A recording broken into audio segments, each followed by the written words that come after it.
Hello friends and welcome to the another lecture on construction economics and finance. So today we will see the topic inflation, deflation, stagflation, reinflation and disinflation. Okay, so all these terms might be new, but how these are being associated with the economics and finance, and what is the exact meaning and what are the effects on the economy, that we will see one by one. So before starting, I would like to introduce myself. I am Professor Amay Khedikar, working in the Department of Civil Engineering at Tulsiramji Gaikwad Patil College of Engineering and Technology, Nagpur. Okay, so we'll start with the lecture, and today, as I discussed, we'll see inflation, deflation, stagflation, reinflation, and disinflation. Okay, so what's the effects and all, what's the meaning exactly? We'll start. So we'll start with the inflation. So inflation is the process in which there is a continuous increase in the general price level, and the money is continuously losing its value. The money is continuously losing its value and prices are getting increased. Okay, and inflation is a continuous upward movement in the general price level. So that is the inflation, where the price is getting increased and the value of rupees getting lost or getting degraded. It's degrading. Now we'll see exactly the effects, impacts, reasons in India. Okay, basically inflation is the Latin term inflare, meaning to blow up or to inflate, and it was first used in the monetary sense to describe an increase in the amount of money. In 1938, the concept of inflation was first used. Okay, so MCQ questions may based on this. So it can be defined as we have seen, as the rise in the overall price level in the economy, that is rise in the prices of all goods and services. When prices rises, it erodes the purchasing power of the money, and inflation is a situation in which there is a persistent and appreciable increase in the general level of prices.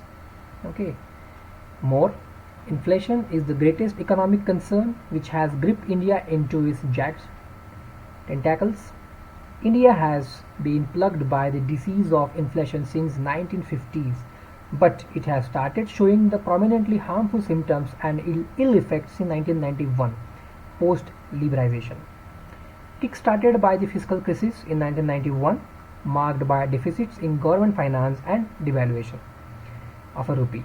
A whopping inflation of 13.66% took its toll on the Indian economy. Okay. Now, measuring. So how it is being measured and how it is being used. Okay. So a chief measure of price inflation is the inflation rate. It is measured by Consumer Price Index (CPI), Wholesale Price Index (WPI), and it is all about changing price index. And second one is the Gross National Product deflector, GNP deflector. So we'll see shortly, though we are not going in deep, but we will shortly introduce and we'll move further. So change in price index is rate of change in inflation can be measured through change in price index. Inflation rate P0 minus P1 upon P1 into 100. So P0 is the current average price level and P1 is the price level at 1 year ago. That stands for -1, that is 1 year ago. Then consumer price index. A consumer price index measures change in the price level of consumer goods and services purchased by households. CPI can be used to index, that is adjust for the effects of inflation, real value of wages, salaries, pensions, for regulating prices and for deflecting monetary magnitudes to show changes in real value. That is CPI is equals to updated cost divided by base period cost into 100 to get in percentage. And wholesale price index WPI. The wholesale price index or WPI is the price of a representative basket of a wholesale goods. The Indian WPI figure is released every 10 days and influence stock and fixed price markets. The wholesale price index focuses on the price of goods trades between the corporations rather than goods bought by the consumers, in which it is measured by the consumer price index. The purpose of the WPI is to monitor price movements that reflect supply and demand in industry, manufacturing and in construction industry as well. In India, the wholesale price index is the indicator of inflation rate. Okay, So previously we have seen basically just introduce the measuring of the inflation, that is two methods via change in price, one from the consumer side, second from the wholesale price, and second was the from GD, gross national product. Okay, so deflator. So now we are again moving for types of inflation. So creeping inflation, galloping inflation, hyperinflation, stagflation, deflation, so all that we will see, but in further slides we will also see, but again we will just shortly introduce here in the meantime. Okay, so there are different types of inflation which are explained below. Number one, creeping inflation. This is also known as mild inflation or moderate level of inflation, moderate level of rise in the price. Okay, this type of inflation occurs when the price level persistently rises over a period of time at mild rate. Okay, means at moderate level the prices may get hike. That is all about the creeping inflation. Okay, small things we need to understand regarding each term. Okay, and this will help you to gain things regarding all these terms. Okay, MCQ question may ask on this types and all the characteristics and all. Okay, then galloping inflation. If mild inflation is not checked and if it is uncontrollable, it may assume the character of galloping inflation. Inflation in the double or triple digit. Okay, Indian economy has witnessed a galloping inflation. It caused economic distortion and disturbances. Okay, so see the slide is also self-explanatory. I have put very fruitful and very short but sweet information regarding each and every term. Okay, so moderate, and then if we ignore the moderate inflation, then it may lead to the galloping inflation. Even India has witnessed it. Okay, so then hyperinflation. So after that, see, it is increasing stage by stage. Okay, so it is the stage of very high rate of inflation while economics seems to survive under galloping inflation. A third and deadly strain takes hold when the cancer of hyperinflation strikes. Nothing good can be said about a market economy in which prices are rising. Okay, that's really true indeed. Now stagflation. It is an economic situation in which inflation and economic stagnation or recession occur simultaneously and remain unchecked for a period of time. Stagflation was witnessed by developing countries in 1970s when world oil prices rose dramatically. Okay, and deflation is the reverse of inflation. It refers to the sustained decline in the price level of goods and services. Okay, it occurs when the annual inflation rates fall below 0%, means a negative inflation rate, resulting in an increase in the real value of money. Okay, you people might be thinking that why we are learning this kind of economy, being a constructor or being a civil engineer or being applicable this concept in construction industry. You might be thinking that why we are studying it, but see, whatever funding, whatever direct investment, whatever indirect investment, external internal investment that we have seen in the last lecture, which is applicable for the construction industry, which is having the importance. Okay, from where the source of finance are there, what are the sources of finance, who is the funding agency, what is the value of money. Okay, that to understand is we need to understand the economy, the recession, the downfall, the inflation. All these terms are directly associated with the economy, with the rise and fall of the economy. Okay, so we'll again move further with the inflation rate. We'll see what is inflation rate.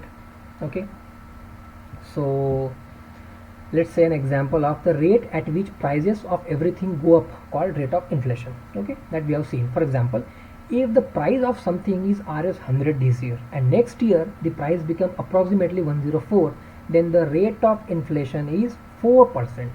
And if the price of something is Rs 80 and after a year the rate of inflation is 4%, the price goes up to 83.2. Okay, with respect to 100 value. Okay, I hope you understood. Very simple example. So when you make an investment, make sure that your rate of return on the investment is higher than the rate of inflation in your country.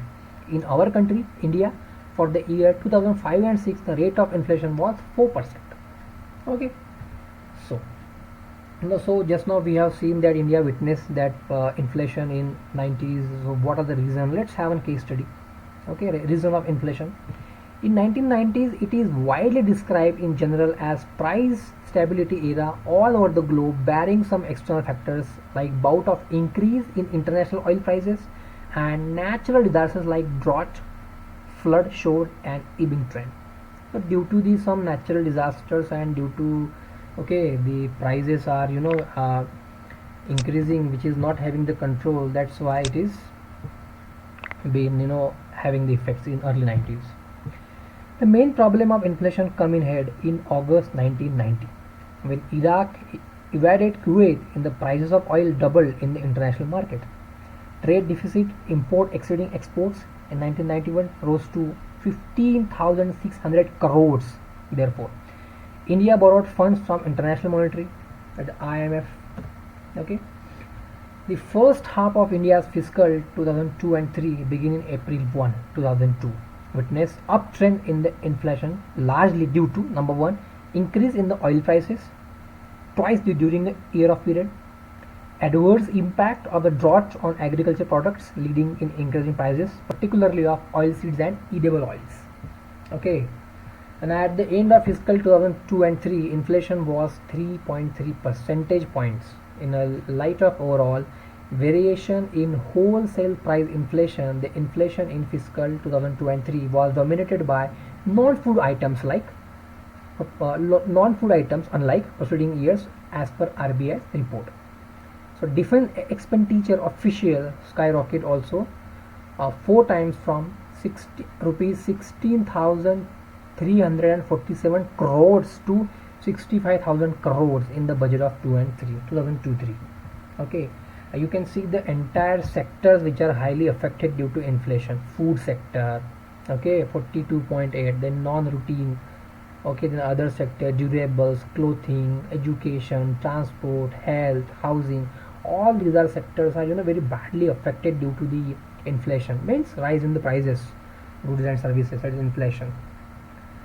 So causes: cost push inflation, rising import raw material cost, rising labor cost, higher indirect taxes imposed by the government, and demand pull inflation. These are the causes, somehow causes.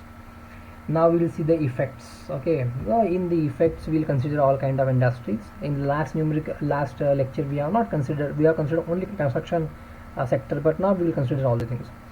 See, over expansion of money supply, that is excess liquidity in the economy, leads to inflation. Expansion of bank credits, deficit financing, the high dose of deficit financing which may cause reckless spending.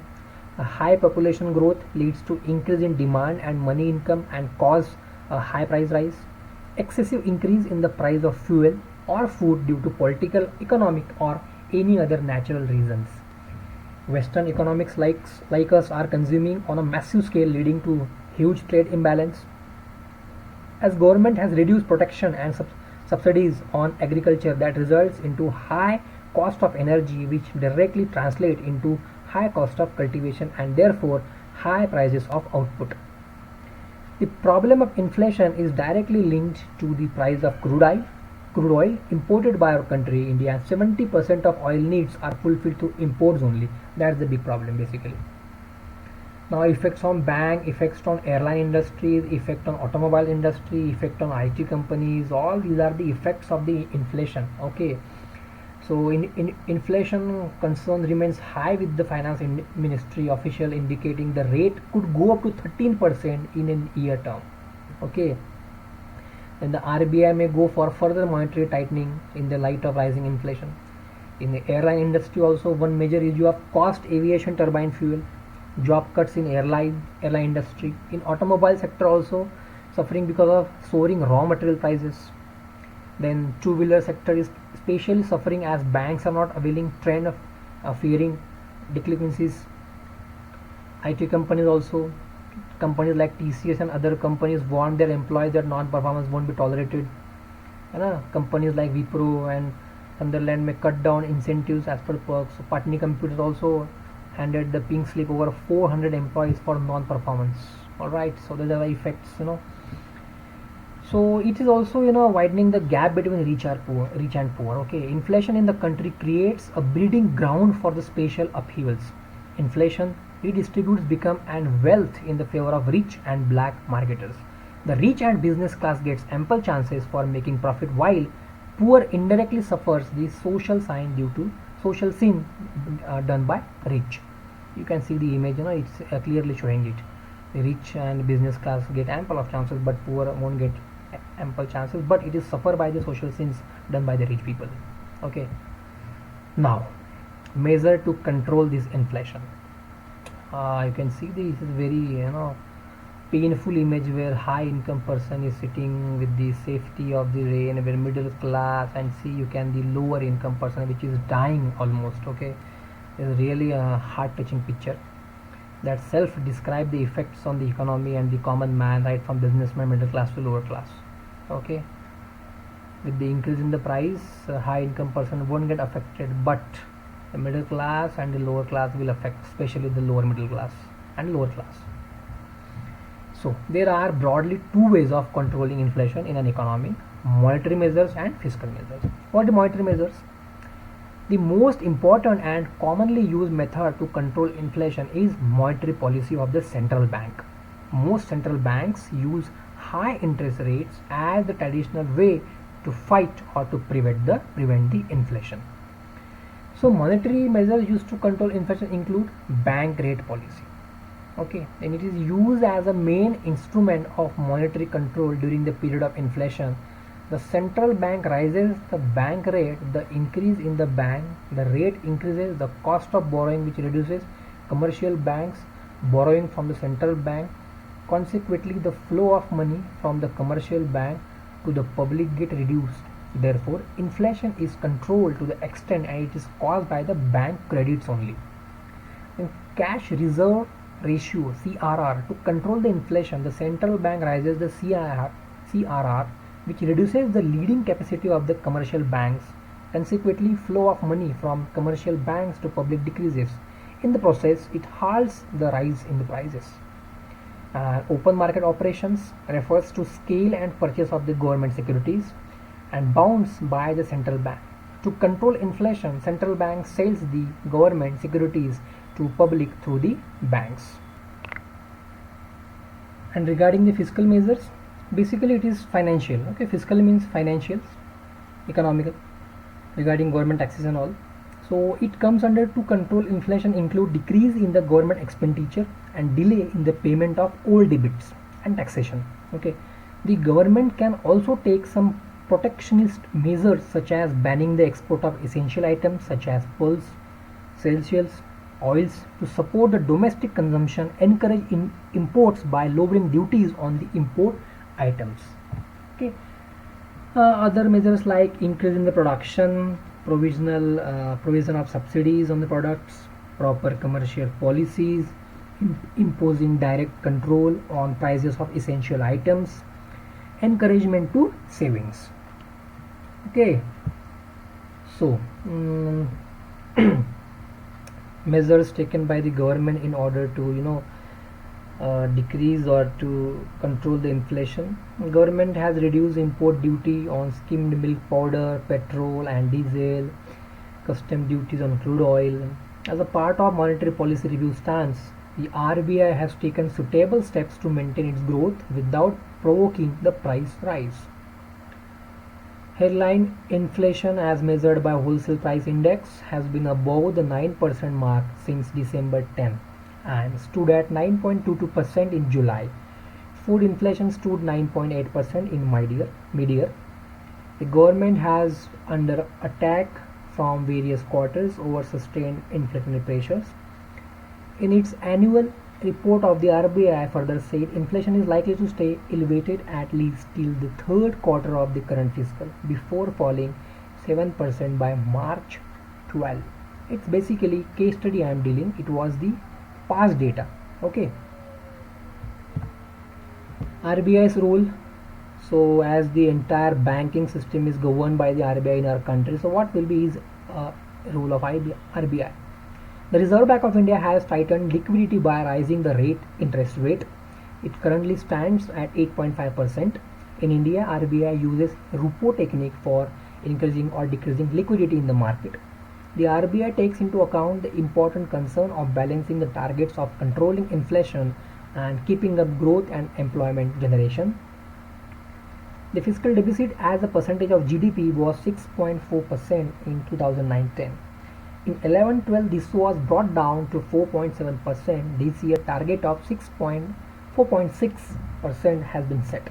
This is a difficult target given to the deterioration in the global economy and its impact on India over last 3 to 4 months. And as far as government role is concerned, liberalization of imports and cutting excise and custom duties. The directed RBI government has directed RBI to take monetary measures and to put down interest rate to control inflation. State government have taken initiative to provide lower price ration goods for the BPL people, below poverty line, BPL. So it is all about the inflation, the effects of inflation, the causes, impact on India, how it is being measured, how to overcome it, what's the role of government, what's the role of RBI, what's the precaution, how it is being measured, all the things we have seen. Okay, so moving further to the next term, that is deflation. Okay, so deflation is commonly defined as a decrease in the general prices of goods and services within a given economy, unlike disinflation or slowdown in the rate of inflation. Deflation occurs when the rate of inflation actually falls below 0%, indicating a negative rate of inflation. The result of deflation is an increase in the real value of money relative to goods and services. Okay, so in the term deflation, we must understand and we must keep in mind that it occurs when the rate of inflation actually falls below 0%. Okay, so causes of deflation and solutions to deflation.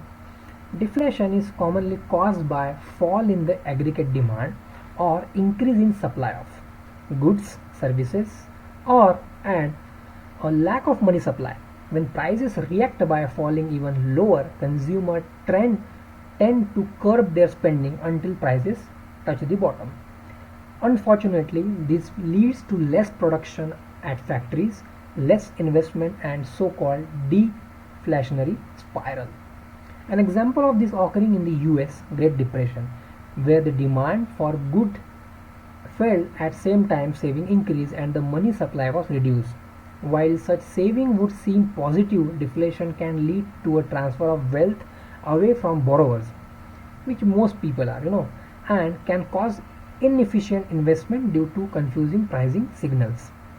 Deflation can be contracted in number of different ways, but the method remains debatable among various economic camps.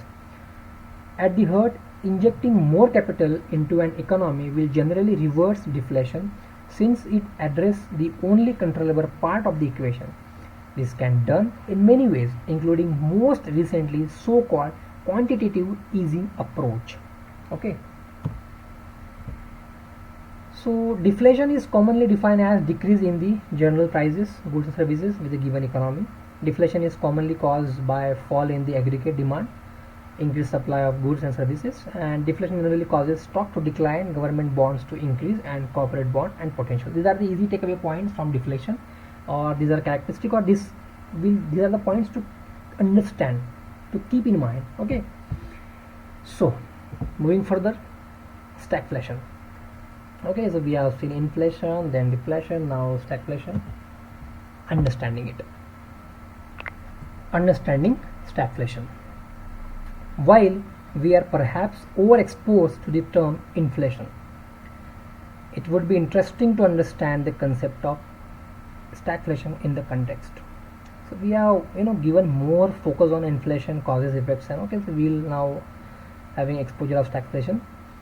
So in the next few slides, let me try and explain the same to you. I hope you people are listening to me and pay attention. Okay, we are now switching to stagflation. All right.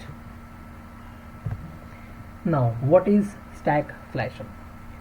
While inflation refers to rising prices in growing economy, stagflation takes place when price rises are accompanied by stagnant economy.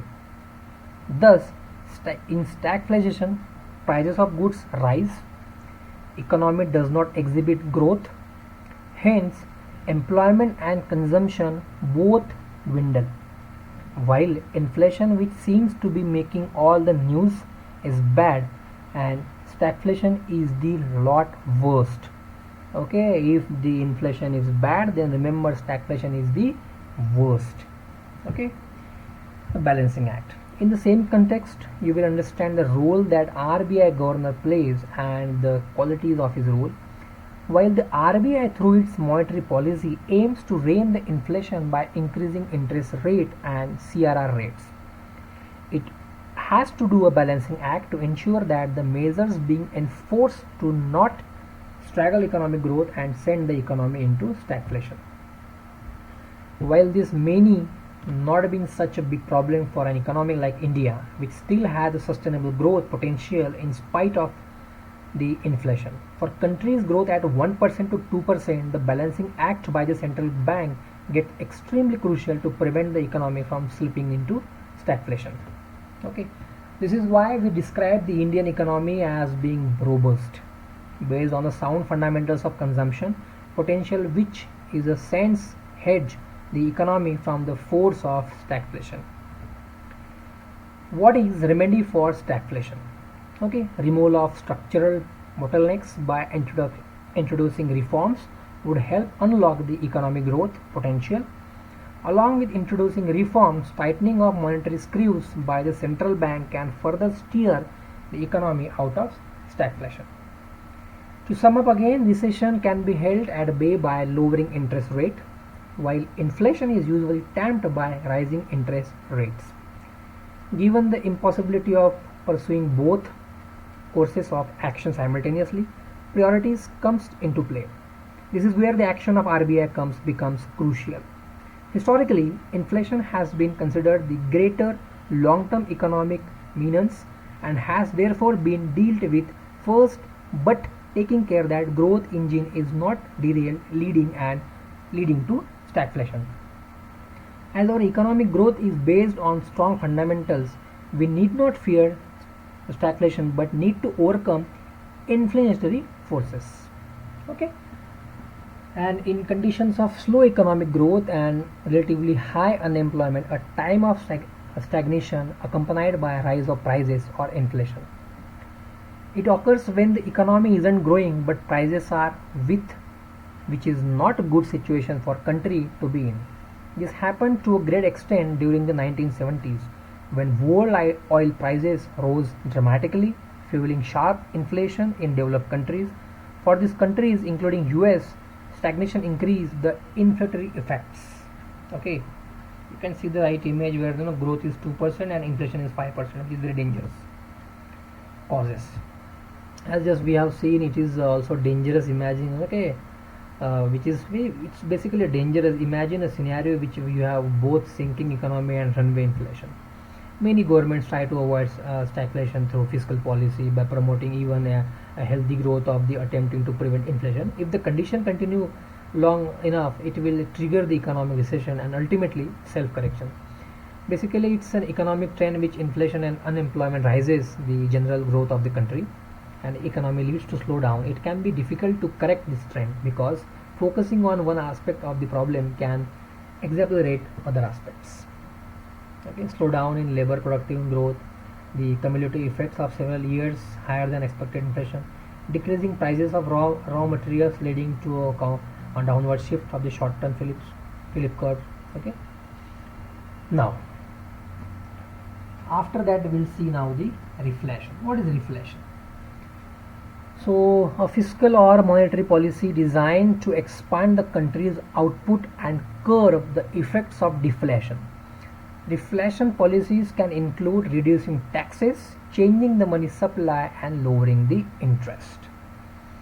Okay, reflation, more money, more credit, more jobs, but it is not like that. Okay. Reflation is an economic term referring to stimulating measures taken to lessen or stop the effects of deflation. Reflationary measures can consist of fiscal policy, lowering taxes, or monetary policy, changing money supply, or lowering interest rates. For example, the Federal Reserve may choose to lower interest up to jump start or a weak economy common in deflationary periods. Okay, moving to our next term, that is disinflation. A slowing in the rate of price inflation. Disinflation is used to describe instance when the inflation rates has produced marginally over the short term, although it is used to describe the period of slowing inflation. Disinflation should not be confused with the deflation. Okay, so it is basically the slowing the rates of inflation, and it is used to describe instances when inflation rate has reduced marginally over the short term. Okay, though the term is used to describe the period of slowing inflation, there should not be confusion. Okay, now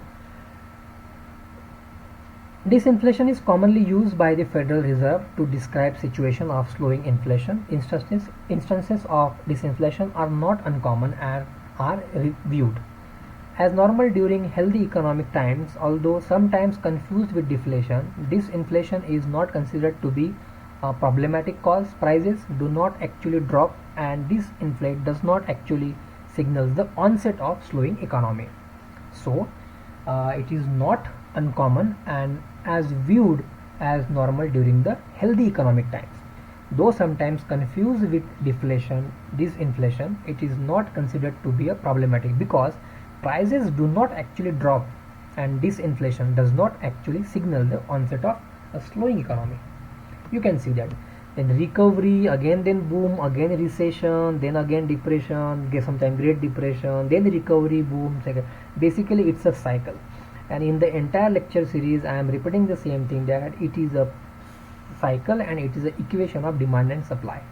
Okay, so you can see the output versus time graph where it is, the zigzag curve. You can see the recovery, then boom, achieving the peak, then again falling down again to the greatest extent called depression, then again start recovering the things, and again boom, achieving the peak, all about.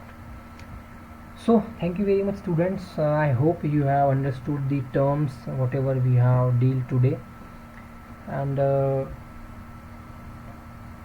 if I took the quick recap, then we have given more emphasis on the inflation. That's very important exam point of view. Causes, effects, impacts in India, its rates, type, and all the things. So I hope you understood this, the entire terms. Okay, and inflation we have seen, deflation, stagflation, reinflation, and disinflation. So thank you very much for patient listening. All these terms we have seen, how it is measured, what is that, what is different. Okay, the terms from each other, and small characteristics, and how it is affecting in India, what's the role of government, and what is the measures, the precaution, causes, government role we have seen. I hope you understand, and I request you to go through the video again and again so that you can mug up all the things very smoothly. It is easily available to you. One click is available to go through the videos.